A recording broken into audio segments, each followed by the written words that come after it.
Antes de mais, muito obrigado, Dr. Daniel Ferro, pelas suas palavras e pela simpatia das suas palavras. Para nós é um prazer estar presente hoje na festa do 20º aniversário do Hospital, também do Sr. Bispo de Setúbal. Penso que esteve muito tempo na minha terra, em Chaves, não foi? Os meus cumprimentos muito especiais. Cumprimento o Sr. Reitor, o Sr. Presidente da ARS de João Tejo, o Sr. Diretor da Faculdade de Ciência e Tecnologia, a Sra. Doutora Ana Jorge e todos os presentes. O que eu vou fazer, e dado o tempo que também já ultrapassou o que estava programado, vai ser uma apresentação sobre alguns aspectos da eficiência, porque foi isso que me pediram. O título que me foi dado foi um pouco aquilo que ali está, os caminhos da eficiência, que é sempre um percurso em saúde controverso, porque se posicionam muito as questões de humanização, de qualidade e da vida, mais do que as questões de natureza gestionária, mas eu neste caso gostaria de passar um pouco em revista alguns aspectos que têm a ver com este tema da eficiência e depois falar um bocadinho nos resultados que a semana passada foram conhecidos sobre o ranking dos hospitais, em que este hospital está particularmente bem colocado. Bom, eu começaria por dizer muito rapidamente que os sistemas de saúde hoje têm três grandes desafios estratégicos, e o primeiro desafio estratégico que têm é a sua sustentabilidade. Quer os sistemas, quer as organizações têm um problema de sustentabilidade e que se pode traduzir numa expressão muito terra a terra, muito chã, que é equilibrar a longo prazo a sua capacidade de ter receitas e de responder às suas despesas. Claro que o desafio que se coloca, porque o mundo não para, os sistemas de saúde não param, os desafios em termos de modernização tecnológica, novas doenças, aumento populacional, envelhecimento, colocam aos sistemas de saúde desafios também mais exigentes.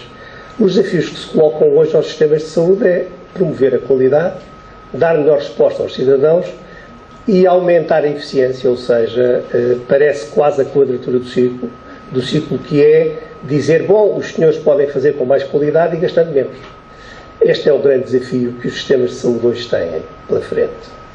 E é isto que permite dar aos sistemas de saúde a sustentabilidade tão desejada. O segundo desafio é a inovação.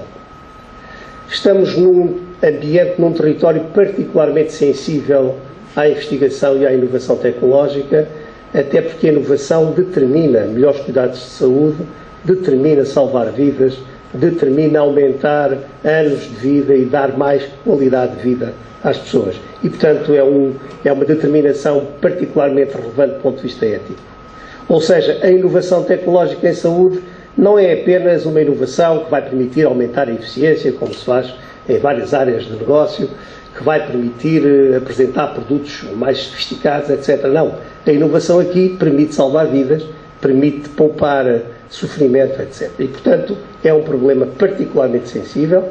Agora, a inovação tem sempre uma componente de satisfação de necessidades e uma componente, muitas vezes, mais exibicionista, mais de promoção de novas tecnologias, não tanto pela sua utilidade, mas pelo prestígio que isto pode acrescentar aos serviços. E isto é um tema delicado que nos obriga a refletir bem quando introduzimos novas tecnologias. Aliás,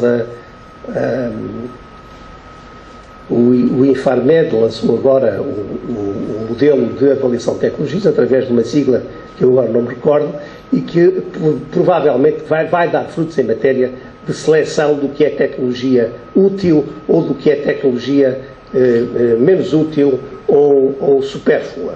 Bom, e a terceira questão, o terceiro tema é aquele que me traz aqui hoje, que é o problema da responsabilização.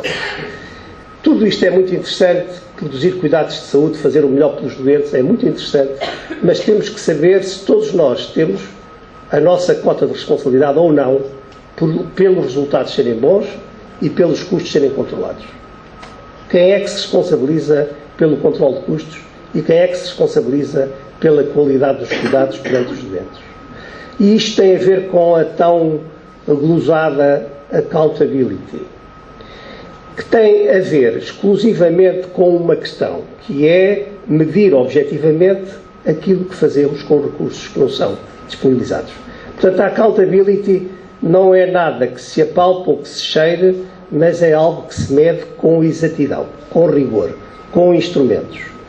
O desafio que está em cima da mesa é criar uma linguagem comum que todos nós aceitemos e que sirva para comparar hospitais, comparar serviços, comparar mortalidades, comparar eficiência técnica, etc. Tudo isto nos remete para um famigerado conceito, hoje muito também na moda, que é o da governação clínica. Hoje em dia nós dizemos que o essencial da boa gestão não está tanto nos procedimentos administrativos, mas está mais na gestão clínica. E isto remete muito para o papel dos médicos, dos enfermeiros, dos responsáveis pelas tecnologias da saúde em geral. Também remete muito para as administrações, enquanto modelos de liderança, mas, sobretudo, remete para os níveis operacionais da prestação de cuidados. A Clinical Governance não é mais do que uma tríade de 3 níveis: a qualidade clínica propriamente dita, o nível de serviço. Muitas vezes há qualidade clínica e não há nível de serviço, e quando se fala em nível de serviço, fala-se em pontualidade, fala-se em rapidez de atendimento, fala-se em poucos tempos de espera, fala-se em humanização, hotelaria, informação, etc. Portanto, muitas vezes há qualidade clínica e não há nível de serviço. Outras vezes há muito nível de serviço e a qualidade clínica é baixa. E depois o controle financeiro, que aliás nos remete para as questões da sustentabilidade. Bom, o que nós fazemos na nossa empresa, e a Asist, e o Dr. Daniel Ferro já fez esta referência muito simpática ao nosso trabalho, nós temos um conjunto de indicadores de qualidade clínica, mas estes indicadores de qualidade clínica têm que ser ajustados ao tipo de doentes que tratamos ou que cada hospital trata. Não se podem comparar resultados clínicos entre hospitais se não soubermos com exatidão se os doentes são similares, se há homogeneidade no conjunto de doentes que tratamos. E este é um trabalho técnico muito importante que fazemos. Fazemos ajustamentos progressivos que vão desde uma informação bruta, indicadores de demora média bruta, indicadores de número de doentes saídos bruto, indicadores de taxas de cirurgia de ambulatório bruta ou readmissões brutas. Pois, mas precisamos é de fazer depois ajustamentos pela casuística, desde logo pela tipologia de doentes. Que tipo de doenças, que tipo de serviços, mais cirúrgicos ou mais médicos, etc. E depois temos que fazer um ajustamento pela severidade, e agora vamos ter aí um novo aplicador, um novo agrupador, a partir de 1 de janeiro, que nos vai dizer que cada grupo diagnóstico homogéneo vai, por sua vez, dividir-se em 4 níveis de severidade. Eu não sei bem como é que isso foi construído, parece-me que foi construído, permita-me, Sr. Presidente da ARS, dizê-lo, foi construído provavelmente a pensar nos custos, porque os níveis de severidade, o mais elevado, o nível 4, se fizermos uma simulação, como vi fazer num grande hospital central, eles vão perder, se nada se modificar nos seus registros clínicos, eles vão perder 30 milhões de euros no ano 2015, em função da severidade, aplicando aos doentes do ano 2014. Bom, mas o ajustamento por severidade é absolutamente crucial para se entender se os doentes são parecidos ou não, porque a severidade vai-nos dar a ideia do nível de risco que os doentes têm. E depois fazemos um ajustamento precisamente pelo risco. O risco que está associado não só à patologia, mas também às características intrínsecas dos próprios pacientes e que permitem calcular, por exemplo, o risco de mortalidade, o risco de readmissão ou o risco de complicação. As vantagens deste tipo de análises é que consideramos para a análise todos os fatores que podem influenciar os resultados, explicamos os fenómenos em função do estado da arte, porque estamos sempre a comparar hospitais em cada momento e, portanto, sabemos qual é o estado da arte em cada momento, e permite-nos identificar doentes de baixa e elevada probabilidade de ocorrência de um fenómeno que não queremos ou de um incidente que não desejamos. Bom, vamos agora passar ao top 5, ao top 5 que foi apresentado a semana passada. Nós, e em que este hospital foi avaliado, necessariamente, nós trabalhamos dois tipos de indicadores de natureza clínica e indicadores de natureza económica. A informação foi bebida, toda ela, na Administração Central do Sistema de Saúde, quer a informação com base no GDHs, quer a informação financeira ou económica com base nos relatórios e nos dados que vêm no microsite da ACSS. Depois, as dimensões que avaliamos são as que estão ali sinalizadas.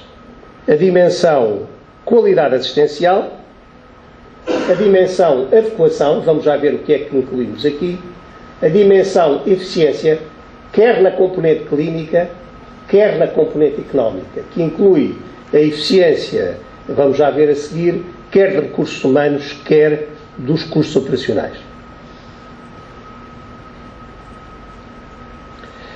Na dimensão qualidade assistencial, trabalhamos as clássicas dimensões habitualmente trabalhadas nesta área, que são a mortalidade, as complicações e as readmissões. Na adequação, trabalhamos duas dimensões, a cirurgia de ambulatório, que também tem uma repercussão na eficiência, mas aqui o problema central do ponto de vista clínico é que a cirurgia de ambulatório se adequa ou não aos processos cirúrgicos. Adequar significa fazer com que os doentes corram menos riscos, que seja mais confortável e que seja mais rápido o processo. E, portanto, quando nós falamos de cirurgia de ambulatório, adequação é mais no sentido da adequação clínica e do conforto e da segurança do doente que falamos nisto. Evidentemente que tem uma repercussão também económica.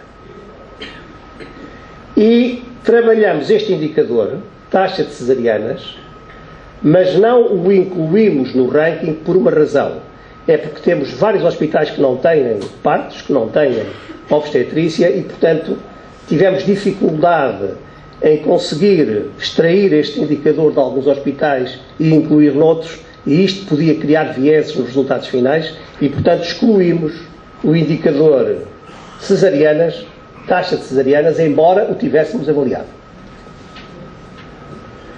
Na eficiência, trabalhamos, nesta perspectiva clínica, apenas um indicador que é a demora média. Demora média, portanto, o tempo médio de internamento dos doentes. Na dimensão económica, trabalhamos três indicadores.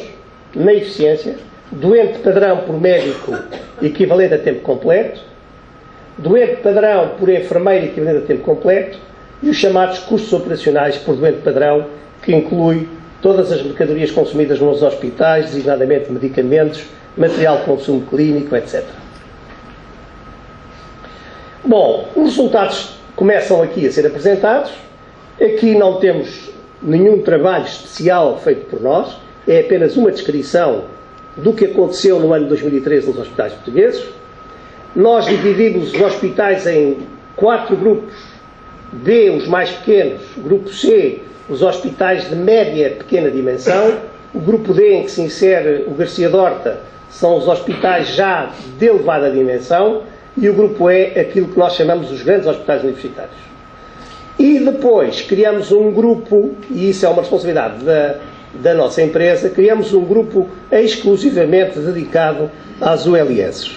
É claro que já fomos criticados porque nos disseram, e bem, que as ULS são muito diferentes umas das outras, e é verdade, umas de natureza mais urbana, outras mais rural, umas de maior dimensão, outras de pequena dimensão, umas que cobrem mais população, outras que cobrem menos população. É verdade, mas o problema é que as ULS, por definição, têm características relativamente homogéneas em relação a um tema central, que é o da integração de cuidados. E, consequentemente, teriam, em tese, a obrigação de apresentar alguns resultados diferentes em alguns indicadores. Não vamos tratar disso aqui hoje, tratamos isso já na conferência que fizemos. Por exemplo, a demora média nas ULS devia ser mais baixa.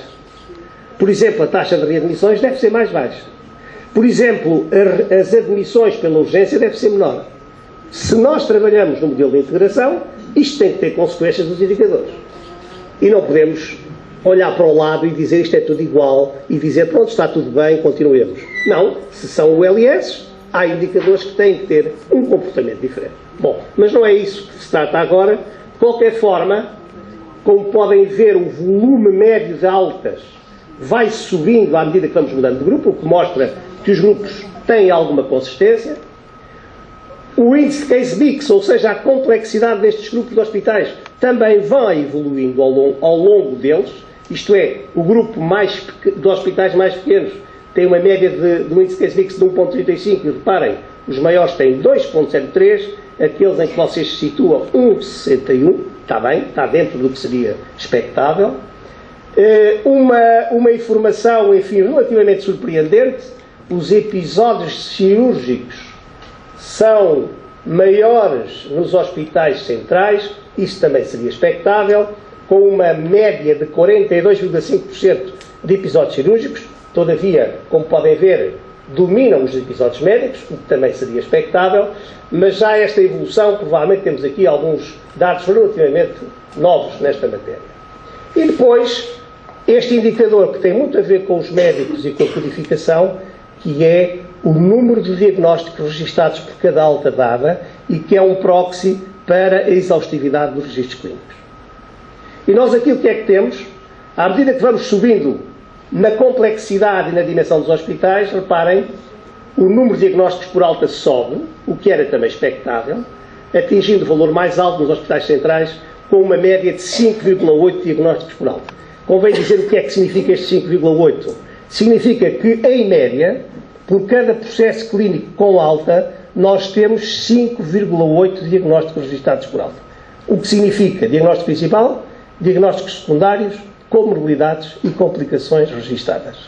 Reparem, isto cada vez é mais importante para o financiamento dos hospitais, se não for para outras coisas talvez até mais importantes. E porquê? Porque se eu vou entrar em 1 de janeiro com um modelo que me vai subdividir um GDH em 4 níveis de severidade, a severidade vai ter que ser buscada na informação clínica.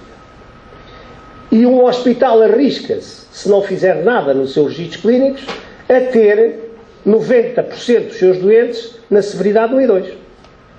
Na severidade 1 e 2, o Ministério da Saúde teve a gentileza de tirar dinheiro e pôr dinheiro na severidade 3 e 4. Se calhar fez bem, mas atenção a esta gentileza.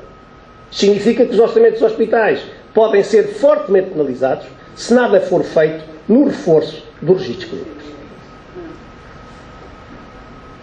Reparem, portanto, temos um hospital em Portugal central que registra 8,1 diagnósticos por alta, em média por cada doente com alta, e temos, surpreendentemente, e aqui a surpresa foi total, uma ULS, e já a temos bem identificada, não vou dizer qual é, que até registra mais que o hospital que registra mais. Portanto, dentro das ULS, há um hospital que tem, em média, 8,2 diagnósticos registados por alta.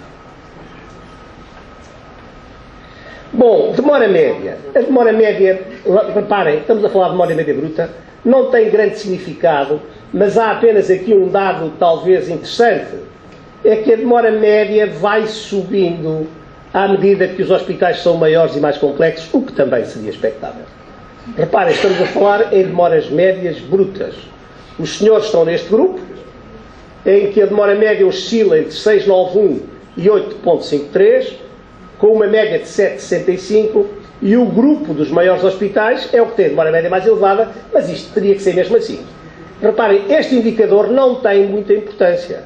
O que é importante é o que vem a seguir, que é a demora média ajustada à complexidade dos doentes. Esta sim já se pode comparar. E o que é que nós encontramos aqui?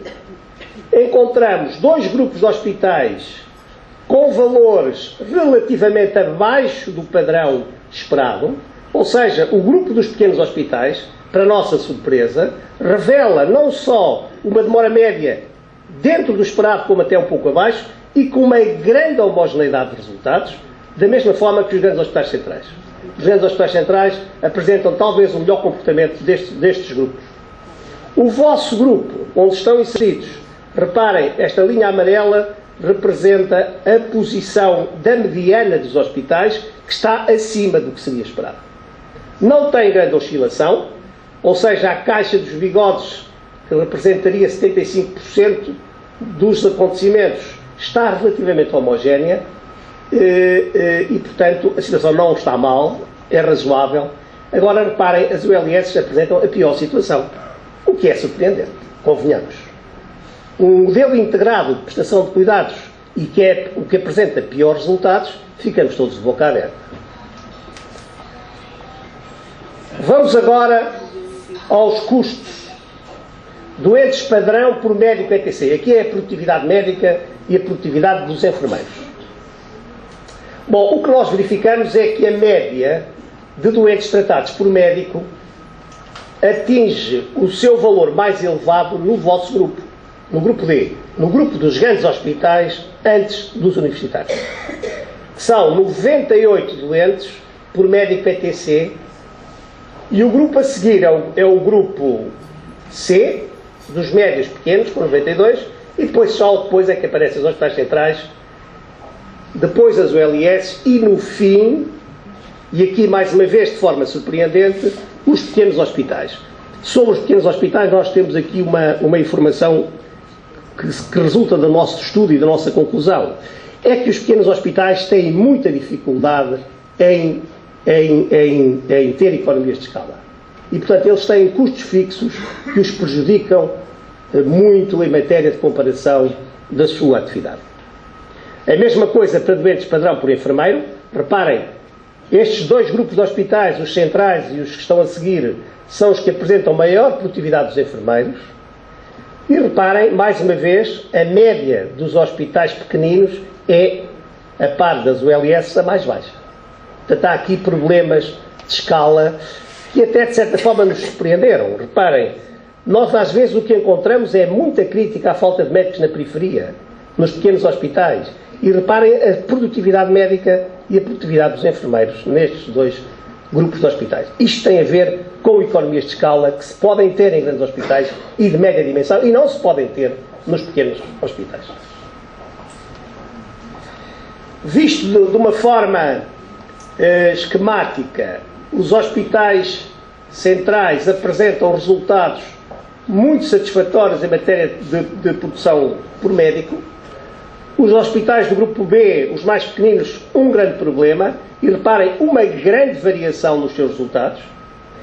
Nos enfermeiros, mais uma vez, os hospitais centrais positivos, ou bem, se quisermos, e os hospitais mais pequenos com dificuldades em justificar o seu número de enfermeiros, por assim dizer. Olhando para os custos operacionais, e aqui estamos a falar em dinheiro, propriamente dito, os hospitais da média dimensão têm custos de 3.108 euros por doente saído. O grupo C, menos. O grupo D, ainda menos. E o grupo E fica entre o D e o C. As ULS não se podem comparar, porque nas ULS incluímos os custos todos que têm a ver com cuidados primários e cuidados hospitalares e, portanto, não olhem para a coluna das ULS, porque não é comparável com as outras. Agora, o que resulta daqui, curiosamente, mais uma vez problemas de escala, é que os hospitais pequenos têm custos mais altos por doente. E têm menos complexidade. E isto é particularmente curioso. Passemos à frente, vamos à posição do vosso hospital. Bom, não sei se sabem que o Hospital Garcia de Horta ficou em terceiro lugar. Não sei se sabem, é uma pergunta um bocado provocatória, porque estou a falar para as pessoas que deviam ter o orgulho de ter ficado no terceiro lugar. No grupo de avaliação em que nós apresentamos resultados. Portanto, o grupo dos hospitais D, não é? Em que aparecem, tenho aqui a lista, os hospitais de Braga, Vila Nova de Gaia, Espinho, Trás-os-Montes e Alto Douro, Tondela, Viseu, Garcia de Horta, Fernanda Fonseca, Espírito Santo, Évora e Centro Hospitalar do Algarve. Portanto, este é o vosso conjunto. Vocês ficaram em terceiro lugar. Já agora, uma questão de justiça, ganhou o Hospital de Évora e em segundo lugar ficou o Hospital de Braga. Bom, mas este é o vosso posicionamento. Eram 8 hospitais e reparem na vossa posição em relação aos 8 hospitais. A melhor posição que vocês têm é na readmissões, o índice de readmissões ajustado ao risco, a segunda nos custos operacionais por doente padrão, e depois tem aqui doente padrão por médico ETC bastante razoável, doente padrão por enfermeiro ETC também bastante razoável, mortalidade, apesar de não estar completamente bem no contexto do grupo, razoável, e depois e complicações também, e depois a posição pior é na demora média e na cirurgia de ambulatório. Para minha surpresa, porque a cirurgia de ambulatório eu esperaria, até porque este hospital fez um grande esforço na cirurgia de ambulatório, pensaríamos nós que estivesse melhor. Mas vamos ver os vossos resultados comparativamente com os que tiveram melhores resultados em cada indicador. Reparem, este quadro mostra o índice de mortalidade, complicações, readmissões, demora média ajustada, cirurgia de ambulatório ajustada, doente padrão por médico ETC, enfermeiro ETC e custos operacionais por doente padrão. A posição do HGO, que tínhamos visto no esquema anterior. Agora, reparem, eu queria comparar-vos com a primeira posição em cada um dos indicadores, que não significa que seja um hospital vencedor. Atenção. Quando eu digo a melhor posição na mortalidade apresentou este resultado, 0,83, significa que ficaram 17 pontos abaixo da mortalidade esperada. O melhor hospital deste conjunto de 8 apresentou uma mortalidade 17% inferior à que seria esperado. Depois vem o segundo hospital, 0,94. E o vosso hospital, 1,19. Ou seja, o vosso hospital está a vermelho exatamente porque, na nossa perspectiva, aliás, o Conselho de Administração sabe muito bem das avaliações que temos feito, há aqui um problema, não tanto de competência técnica no tratamento de doentes, mas eventualmente naqueles doentes que estão em fase terminal, que não têm registro indicativo de que é essa a sua situação e que acabam por convergir para uma mortalidade acima do que seria esperado. Depois, nas complicações, como podem ver, o valor do HGO é inferior ao que seria esperado, está a verde, assim como nas readmissões, que está na segunda posição, como tínhamos visto. E reparem, mas apesar disso, tivemos um hospital neste grupo com uma taxa de complicações ajustada ao risco de 0,64, ou seja, quase 40% abaixo do que seria esperado. E vocês estão, enfim, na sequência, estão no terceiro lugar aqui, muito bem, e aqui nas readmissões, vocês estão ao nível do hospital que tem a posição 2, demora média ajustada, ligeiramente superior ao esperado, lá está, vocês têm um problema de demora média, mas está praticamente no nível que seria esperado. Nas cirurgia de ambulatório, reparem, há um hospital que faz 16% a mais do que seria esperado em cirurgia de ambulatório. Quando nós dizemos cirurgia de ambulatório a mais, ao esperado, significa que nós vamos analisar todos os procedimentos cirúrgicos, vemos qual é o potencial que cada um tem de ser feito em ambulatório e depois fazemos as contas. Sei lá, uma artroplastia do joelho, do doente jovem, sem complicações. Os hospitais já podem fazer isso em ambulatório. Mais de 50% dos hospitais já fazem isso em ambulatório. O vosso hospital faz ou não faz? Analisamos. Fizemos 150 cirurgias, das quais só fizemos 20 em ambulatório. Pois é, tinham um potencial. Portanto, nós analisamos sempre em função do número de procedimentos que podiam ser feitos em ambulatório, em função da situação em que o doente se encontra.